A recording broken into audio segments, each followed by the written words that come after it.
This is a Film Stories original podcast. Yeah, perfect. Thank you. Thanks very much. It's exactly the same. Hello, everybody, and welcome to Writers on Film. My name is John Belisa. I'm a writer and filmmaker, and today I am sitting in the garden of the Ausonia Hungaria Hotel, which is the location that was used by Mike Figgis in his film Hotel, a very daring sort of multi-screen, multi-layered, non-narrative experimental art film, which only I have seen. I've seen it. Oh, wait. My guest today, Bilge Ebiri, has also seen it, and so we are both we're both glorying in the shadow of this movie. Welcome to the podcast. This is the second part of our Venice report, and I've invited Bilge, who is a writer for The Vulture, available at a measly $4 for a 1 month trial subscription, which I've just done because I wanted to read some of Bilge's reporting from Venice, and now I can confidently discuss and argue with him from a position of knowledge. But first of all, welcome to the podcast, Bilge. It's good to be here. I did not remember that this was the hotel from Hotel, which is funny because I was just thinking of Hotel just the other day, because there is obviously a Mike Figgis film here at Venice. But yes, very good to be here again. Thank you. And so let's go through. We've watched loads of films since the first report I did with Nicholas Bell. We talked about Guadagnino, we talked about Sorrentino, and we talked about Begonia as the three major films. I'm not entirely sure if there was another film that we talked about. There might be, but it doesn't matter if there's a little bit of overlap. But now, since then, we've seen a whole bunch of movies which picked up some. Oh, The Smashing Machine, I think, was the last film we'd seen. We'd just seen. So since then, we've had an opportunity of seeing Catherine Bigelow's new film, A House of Dynamite. We've seen Kufa Ben Hanya's film, The Voice of Hind Rajab, the Tunisian film director based on the story from Gaza. And we've seen, what was it? The Testament of Anne Lee. Testament of Anne Lee. And we've seen Testament of Anne Lee, which was a couple of days ago. It's so funny. We saw Frankenstein. I saw Olivier Assayas's The Wizard of the Kremlin. You lasted not quite the whole movie, 30 minutes. What else? There've been. It's funny. It's a lot of people say it's been a weak competition this year. I don't know entirely if I agree. I also don't have enough perspective to be able to say it's a weak competition. I can say there have been a number of films I've loved. In competition and out of competition. Jim Jarmusch's Father, Mother, Sister, Brother as well.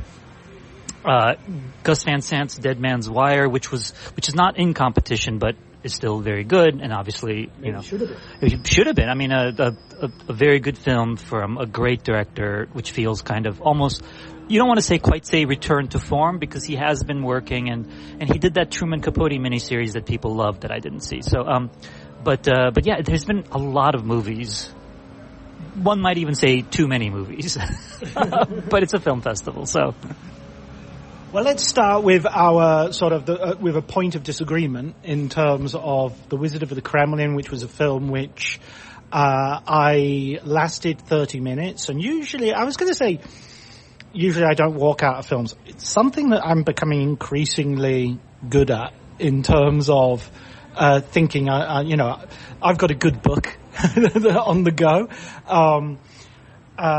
I usually do sit and watch films that I'm not enjoying, but as I didn't have to write about it, I don't want to overstate. I didn't walk out like in disgust or horror or anything like that. I just thought I got this. I know where it's going. I know what it's done, and there's nothing coming that is really going to surprise me or knock me on the head. However, you wrote an article which you very much framed as John Bleasdale is wrong about this film. I don't know was that the headline? That was not the headline. However, the headline, I mean, because I didn't, this is maybe too much inside baseball, as they say, for your listeners to care about. But the way, festivals work is there's press screenings in the morning usually or the night before, and then there's usually an embargo for reviews, which coincides with the first public screening, which is the kind of the premiere gala. So while all these people are on the red carpet and getting their, introductory standing ovations in the Sala Grande, dozens, possibly even hundreds of reviews of their films are dropping online, which is a very strange position to be in, probably, if you're a filmmaker. But I knew I wasn't going to have my review in time for the embargo. I also heard from other critics how much they hated it. So I thought, well, my piece will run later, and I'll frame it almost as a response to the critics, even though it's still just a review. I mean, basically one sentence in the review just says, Olivier Assayas is getting some of the worst reviews of his career, because he's kind of a critic's darling usually. And which I found odd, because I did love the film. I mean, I walked out of that film thinking this was exactly the movie I wanted to see right now.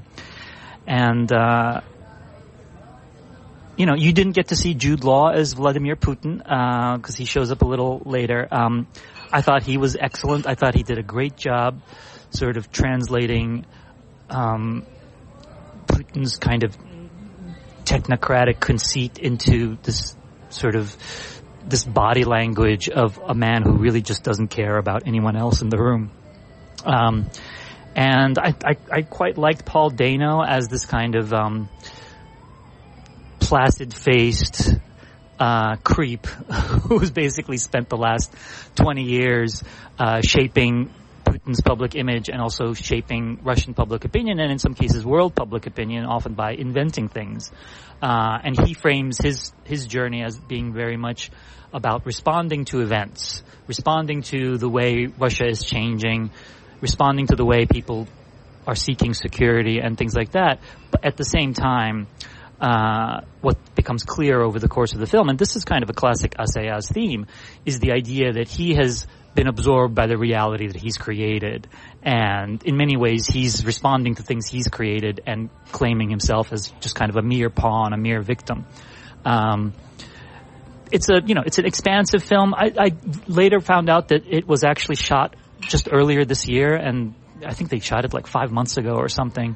So it was rushed into production and post-production. So maybe we'll get a different cut. I don't know, based on sort of how people have responded to it.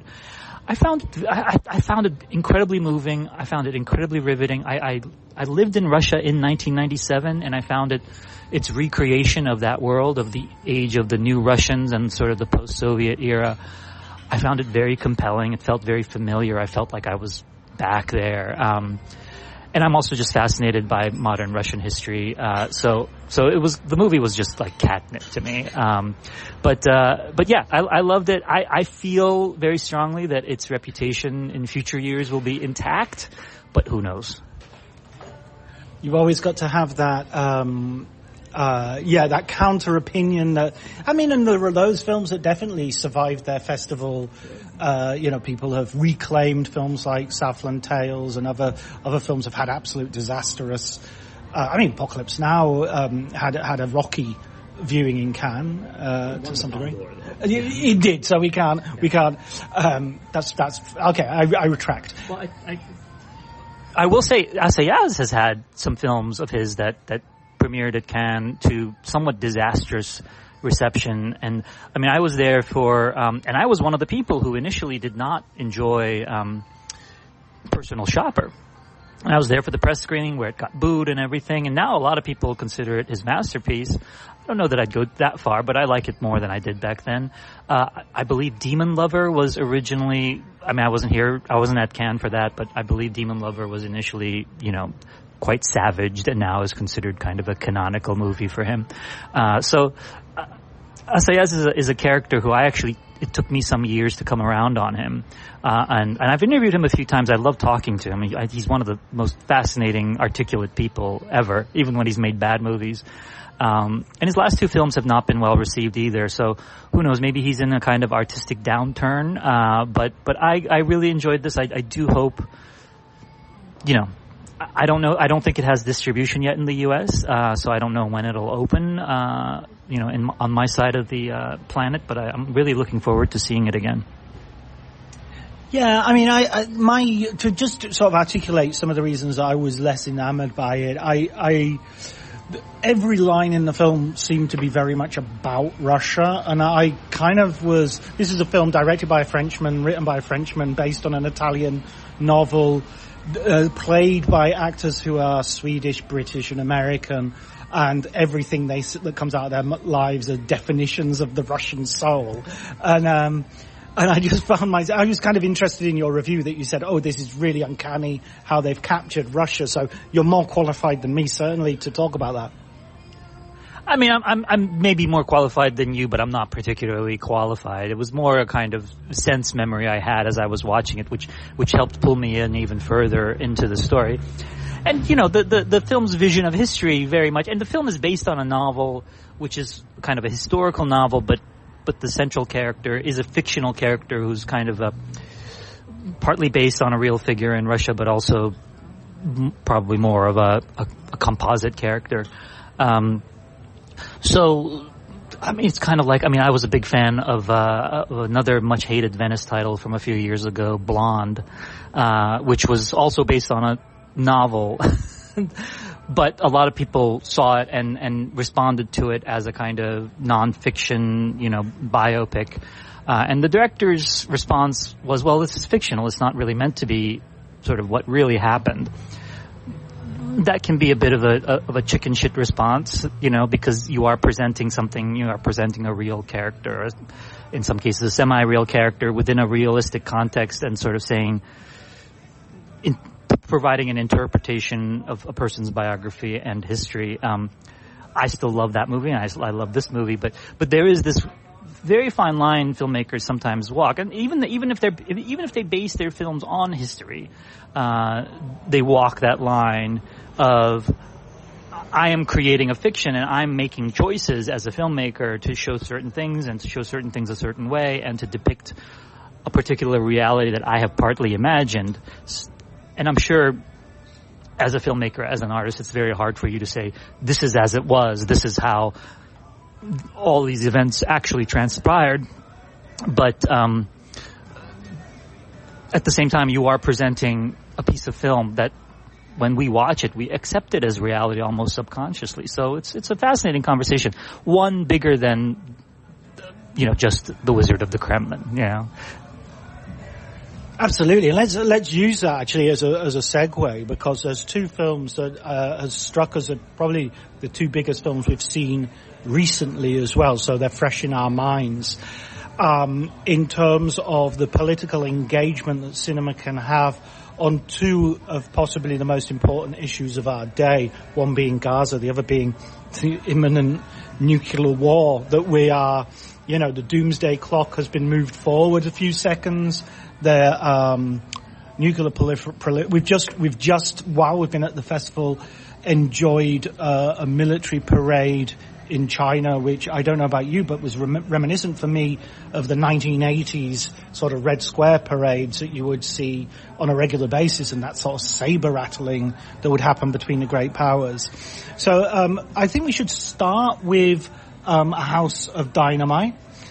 This is Catherine Bigelow coming back after Detroit, which was a film that I honestly can't quite understand how everybody reacted so negatively to it. I didn't think it was her best film by any stretch of the imagination, but I didn't think it was a bad film. And I sort of felt that it was a good faith film that was actually trying to do something which Bigelow has really consistently done, which is to engage classical Hollywood narrative in politics, and make films which are dramatic, which have got name actors, but are really really dealing with issues in a way which isn't necessarily sentimental or propaganda or cliched or anything. This film, House of Dynamite, is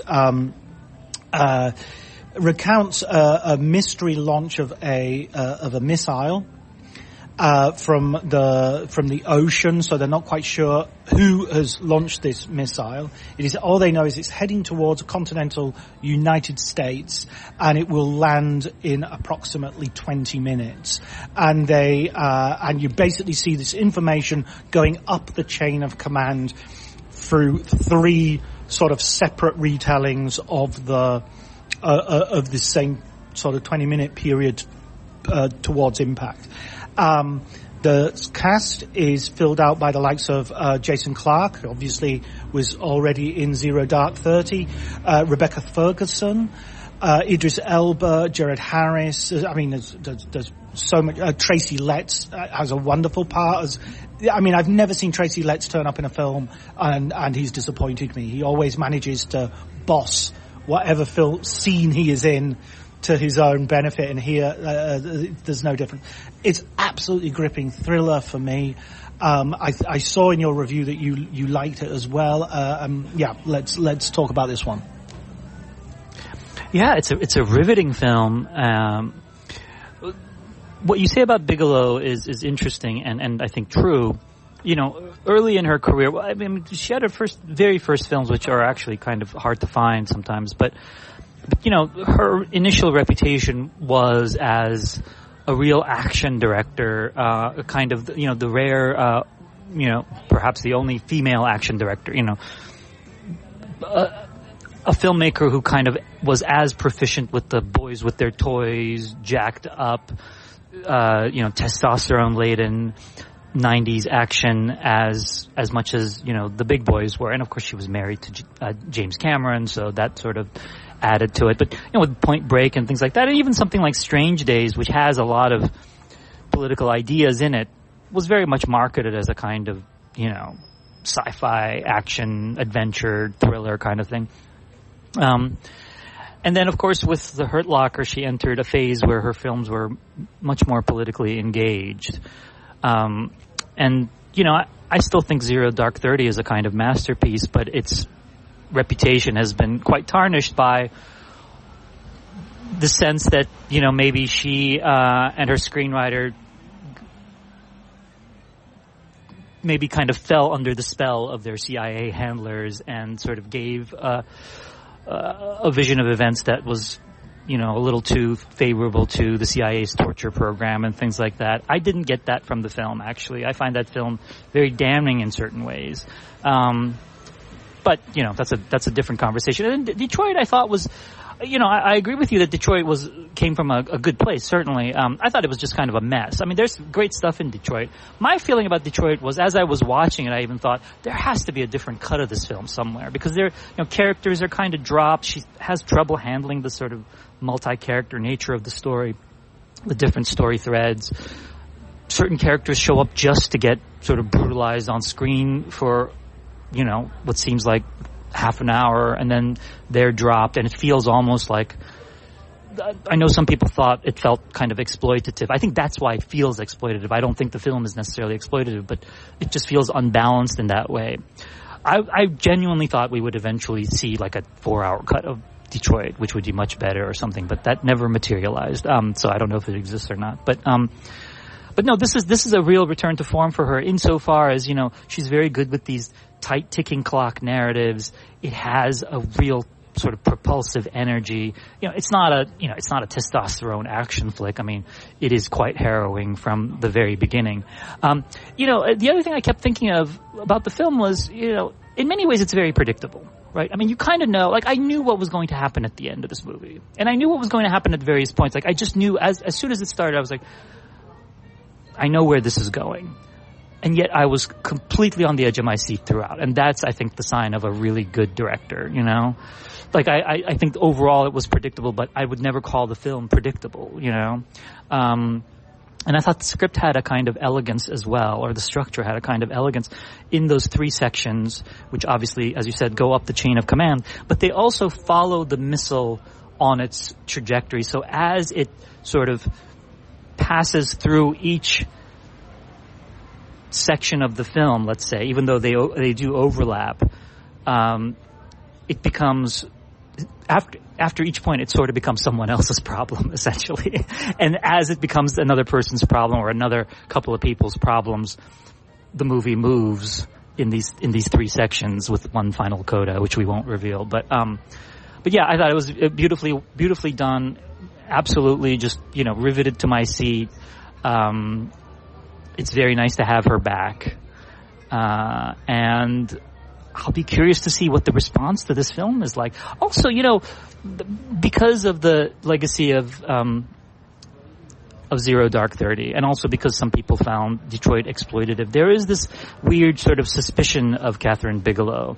And I already saw that with some people's response, not to the film necessarily. I mean, some people I think had this response to the film, but some people, without having seen the film, think that it's kind of sort of, national security propaganda or something like that. And again, I think it's the exact opposite. I mean, this is everybody in the system doing their jobs to the best of their ability, and everything is still completely fucked. I mean, it's all about systemic failure, even when the system works. And that is, if that's not terrifying, I don't know what is, Like, this is in no way to me a kind of propaganda or some kind of, saber rattling. I mean, absolutely not saber rattling or even just kind of flexing about what a great sort of nuclear deterrent or nuclear defense system the U.S. has. What it's really saying is, your system actually might not work. There's a very good chance it's not going to work, and the consequences could be absolutely awful. Anyway, it is, like I said, I said this in my review, it feels to me like an institutionalist's expression of horror at the perils of the nuclear age. In that sense, it's a lot like Oppenheimer, like it could actually make an interesting double feature with that film. And what a date that would be. I mean, I love what you say about nothing was surprising and yet you were on the edge of your seat. It's like that old cliche. It was a surprise, but it was also shocking. It wasn't a surprise, but it was shocking. I felt that with this. You see the trajectory of the missile, and there's very little chance of doing anything about it. Yeah. There's one very slim chance, but that's it. And yet at the same time, you're just thinking, you're kind of thinking, a film, you can't have a film like this, can you? Films don't nuclear war and the logic of nuclear war are anti-narrative devices. I've read the book, The Nuclear War, a Scenario, which Denis Villeneuve has bought the rights to. And so there's very much a zeitgeist here. James Cameron is going to make a film about Hiroshima, apparently. And has already criticized Oppenheimer in sort of I don't want to be cynical, but boost a little bit of publicity for his own film. So I get the feeling that we're ready to go again with this sort of cinema. It's time for us to look again at this issue. Maybe past time to look at. In the same way, in the 1980s, you had TV films like Threads in England in 1984 and The Day After in 1983. By the way, a TV movie which could be put down as the most significant TV movie in history, in that Ronald Reagan credited it with changing his opinion of nuclear weapons. He wrote in his diary how depressed he was after watching it. Watched it a number of times before meeting Gorbachev in Reykjavik and having the famous, can't we get rid of all of them conversation. So, who knows? Maybe Trump will no, forget it. It's not, I don't think Trump is going to last till the end of this film. Yeah. I also would like to just add something which I think makes this film so amazing an experience to watch. It's such an amazing work of cinema. It's so good watching so many fantastic actors just do stuff and not emote. The emotional impact of this film is in people reining in their emotions because they've got to do their job. I kept thinking, I say this with love, but I kept thinking of the scene in Notting Hill where Julia Roberts' character is she's running lines with Hugh Grant, and she's going to play a submarine commander, and she's trying to say the lines fast, and she has to, relay all this military jargon, and she's trying to make it sound natural.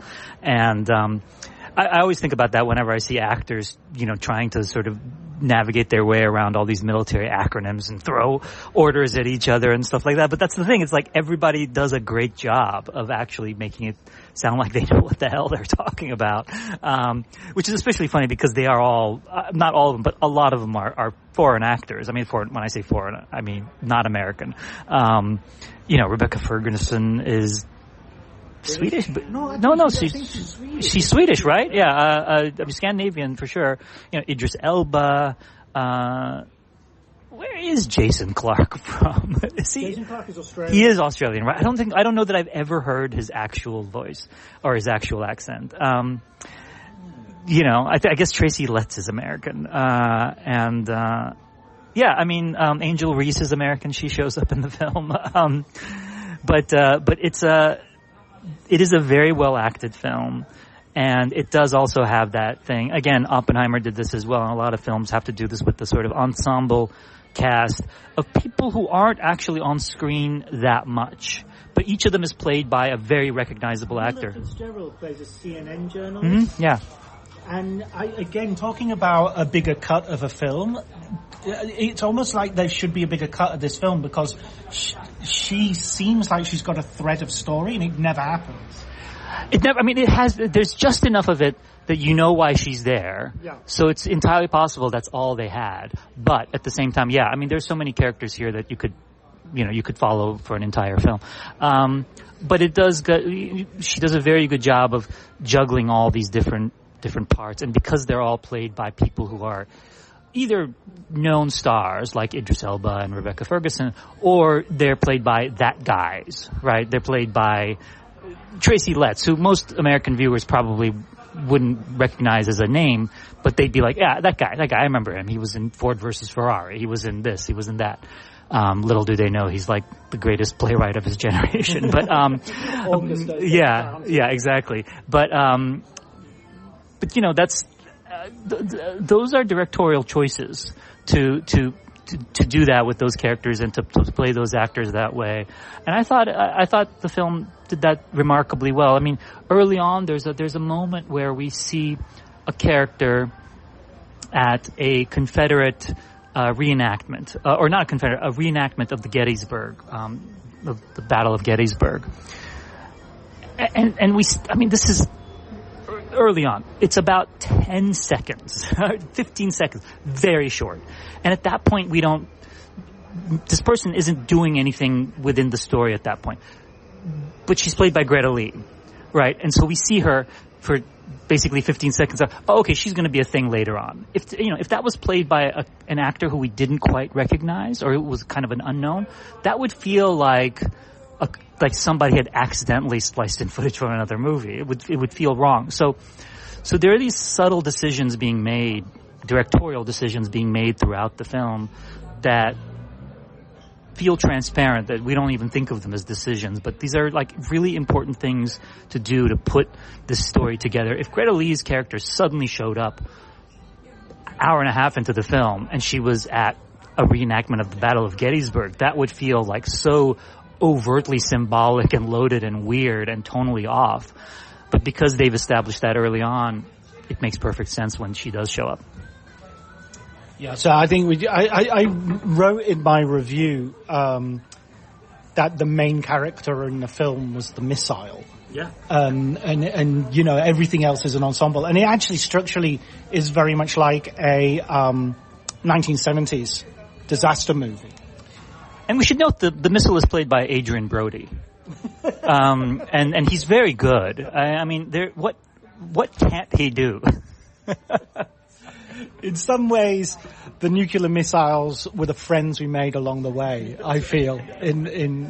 That's just become my go-to line for any movie I see. The friends we made along the way. Okay, let's move on to another film which I think is probably the most politically charged film of the festival.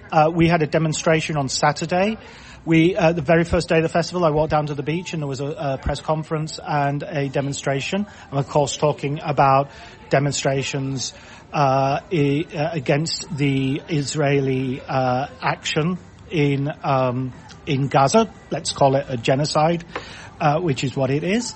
And the film that is in competition, The Voice of Hind Rajab. This is a film by a Tunisian filmmaker, Kautha Ben Hania. Am I pronouncing the name correctly? Yeah.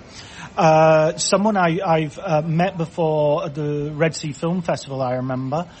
Somebody who's already made Four Daughters, which is a sort of hybrid documentary, which this film in some ways is a development of.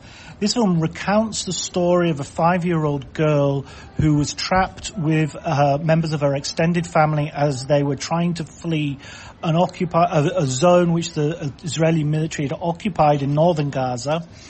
Her cousins and her uncles and aunt were killed in the car, and she was on the telephone with a Red Crescent emergency group who were trying to organize her rescue.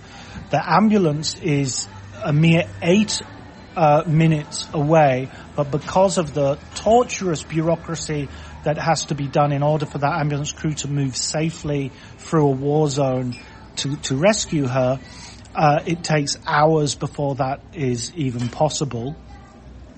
I mean, talking about spoilers with a film like this seems ridiculous because it's documented fact. It's recent history. It happened in January 2024.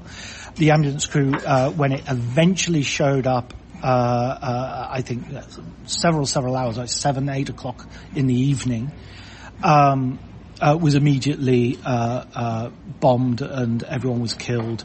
And the child, Hind Rajab, was also killed subsequently. Okay, so that's the background. That's the situation when we saw it yesterday morning. I think we were both at the same screening, the 8:30 screening in the Darsana.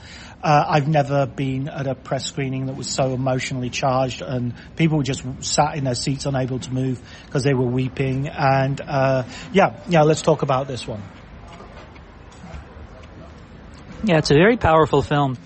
And obviously, because of what's happening in Gaza and because of,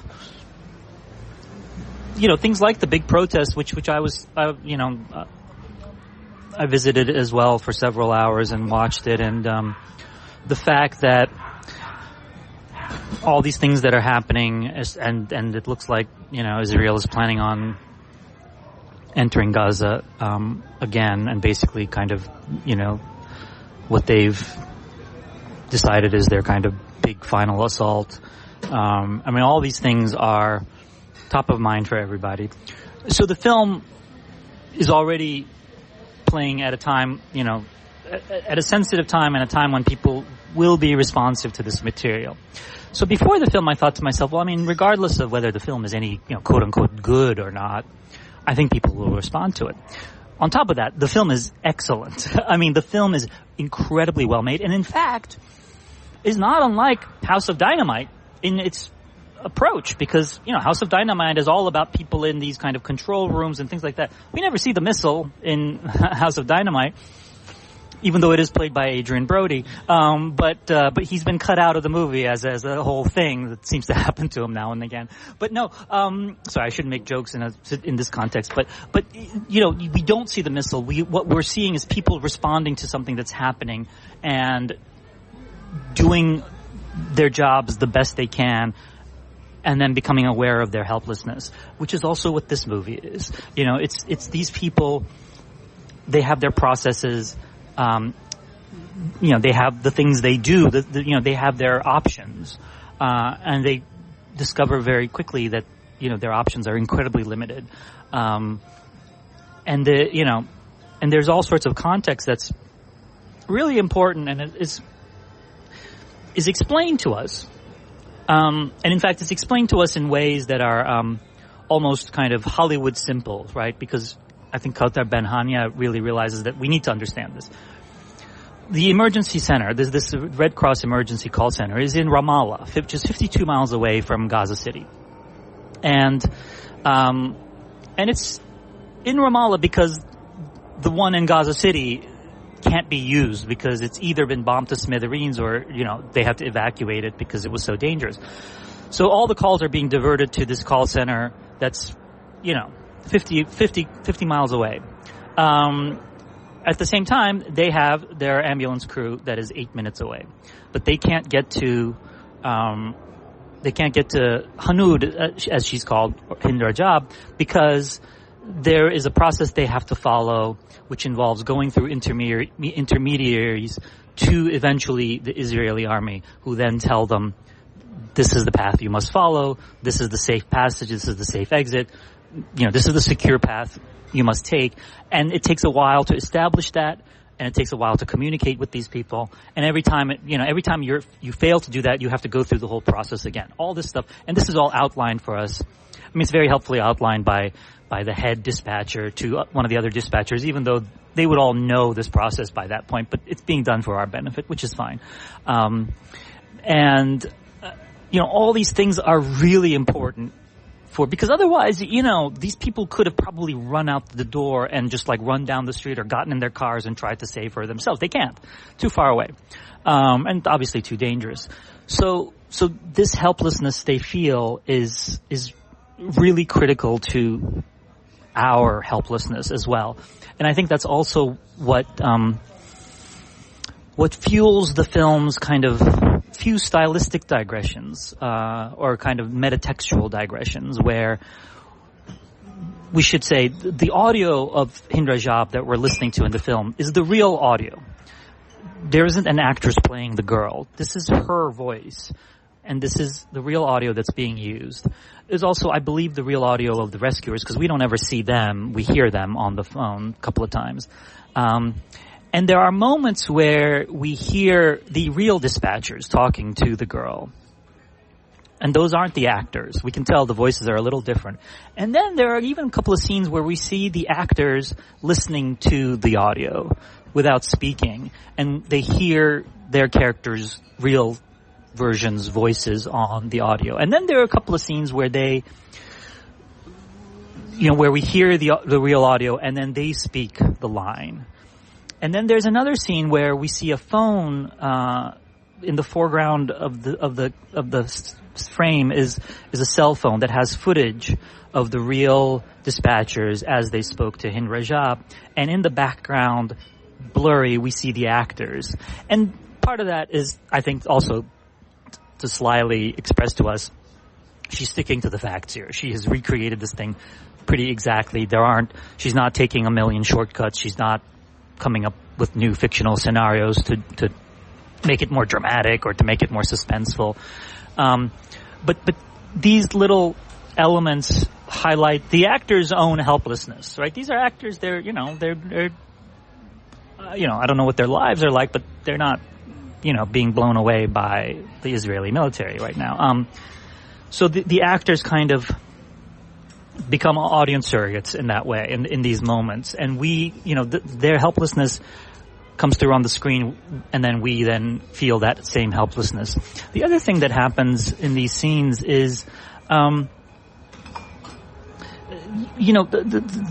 contextualization, Kauthar Ben-Hania could have made this film really riveting in a kind of sensationalistic, fictional way. She could have turned it into House of Dynamite. This is not a knock on House of Dynamite. House of Dynamite is a fictional movie.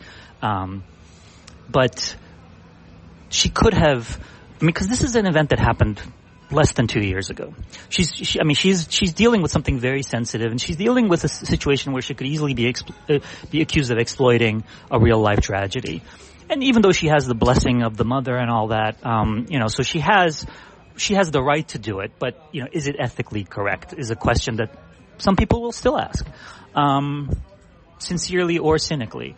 And what she does, and I said this in my review, and I don't want to sound like I'm making excuses, but she lets the tension flag in the film, right? It doesn't become this thing where we're just like listening to, her voice and everybody's racing and it just like the tension builds, the suspense builds, and it's like ticking clock and we're getting closer and closer and closer and closer, and then at the last second everybody's killed. I mean, that would be exploitative.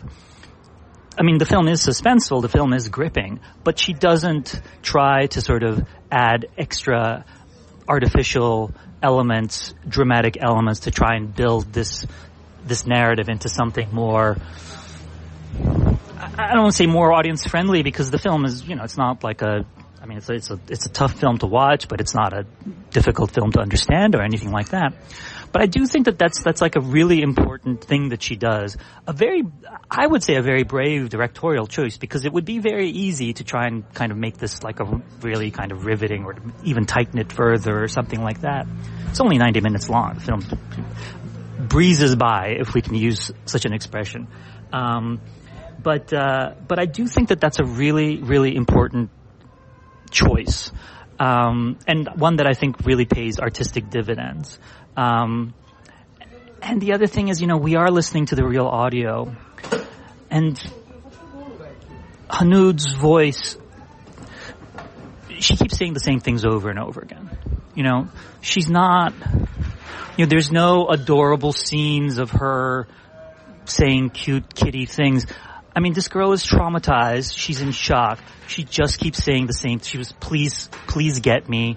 I'm scared. Please get me. Please get me. Come get me. Please get me. I mean, she just basically says the same things over and over and over again. And and Kautar Benhania leaves all of that in there.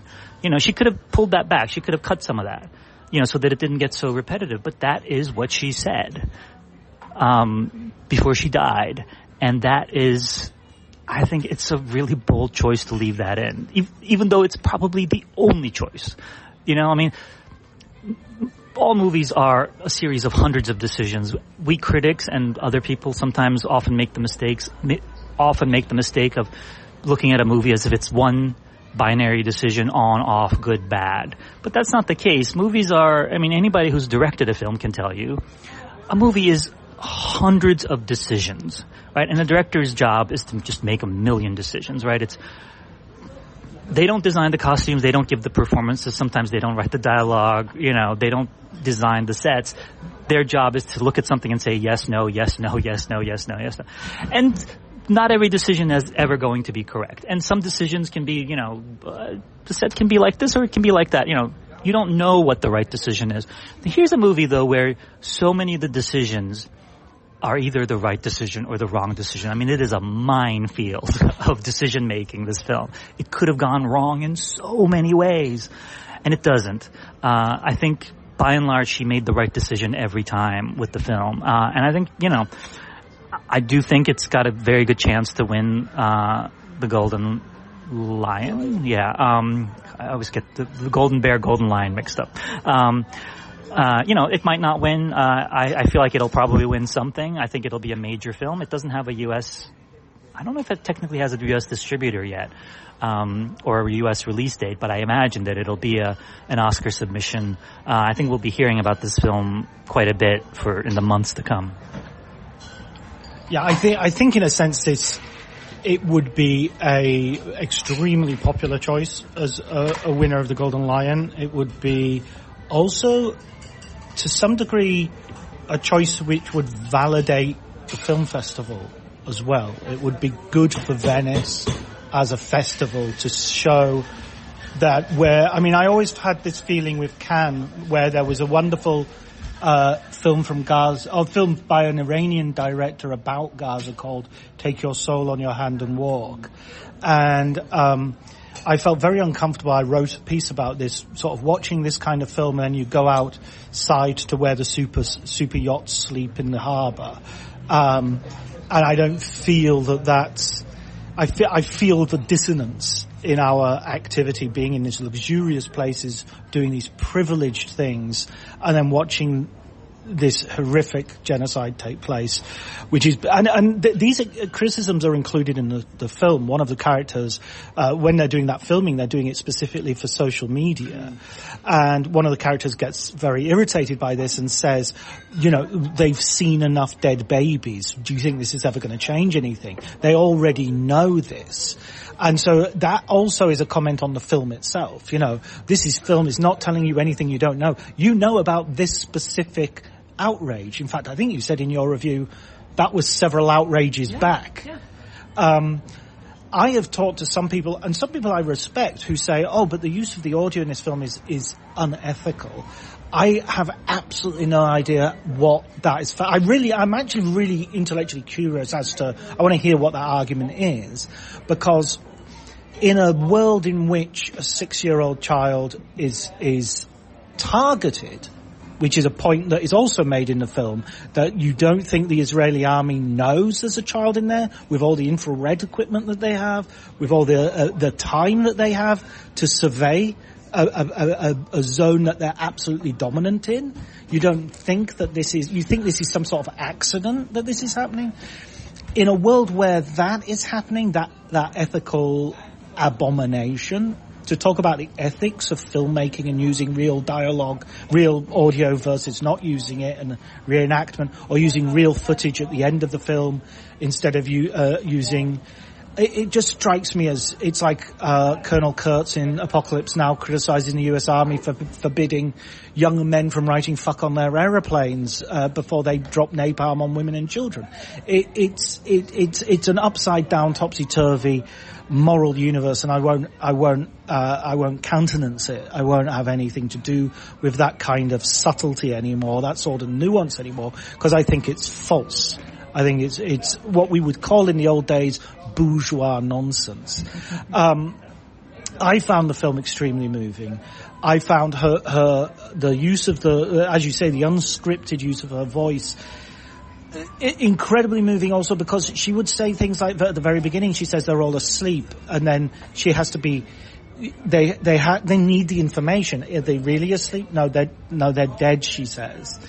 And at that point, you're listening to, as you say, a traumatized child having to admit to herself that the story she's telling herself is not true. That breaks my heart.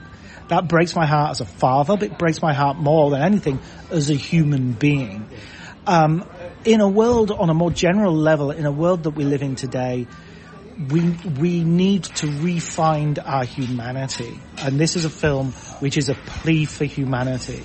And it shows you good people trying to capture that at sacrifice to their own lives. In the case of the ambulance workers, who have been, this has one of the, again, like the missile landing, this is a gut punch, even though it's going to happen all the way through. But when they sort of celebrate, we've done it, they're there, they're almost there, and then bang. Yeah. And you hear the audio of that, it is one of the most devastating things I've ever felt. And to feel that in a film when we're almost feeling it on a daily basis, just looking at the news, is a artistic achievement which is to be celebrated. And artistic, I mean, in the core mission of experimenting and pushing the possibilities of being human. I don't mean it in the sense of something beautiful or aesthetic. And we need this, and we really need this. So I really hope it does do well, both. And I don't, frankly, I don't give a fuck about competitions when it comes to art. It's not a foot race. All of these films win their own competition on their own terms. Even films I might not, I'm sure J. Kelly is good for a certain audience. It will win that competition with a certain audience and will be perfect. And that's fine. I'd have no problem with that. I can argue about it in another way. But is there a film that's more vital or important than this at the moment? No, I don't think so. As much as I like Jay Kelly, no.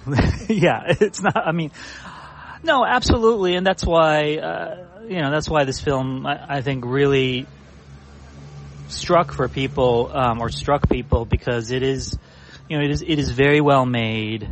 And another thing I thought about, I didn't mention this in my review, but last year there was a film called September 5th,